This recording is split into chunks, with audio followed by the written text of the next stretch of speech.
হ্যাঁ, এই যে আপনার চা। প্রতিবারের মতো খুদ ধরে এবারও রিজেক্ট করে দিন।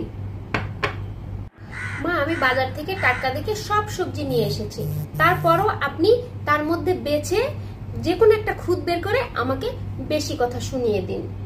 মা, আমি টেবিলে সব রান্না নুন ঝাল সবকিছু টেস্ট করে সুন্দরভাবে সাজিয়ে রেখেছি, তারপরও আপনি যে কোনো একটা খুদ বার করে আমাকে মুভ করে দেবেন, ঠিক আছে? মা, আমার আম্মা এবারও আপনাদের সবার জন্য শপিং করে দিয়েছে, তো আপনি এগুলোকে আপনি বরাবরের মতো বলে দিন। ছি ছি, ফুটপাত থেকে কিনেছে, একদম ফালতু কাপড়, বাজে, তেনার মতো, ধুইলেই তেনা হয়ে যাবে, একদম ফালতু। এগুলোকে পরা যায় বলে এক সাইডে রেখে দিন।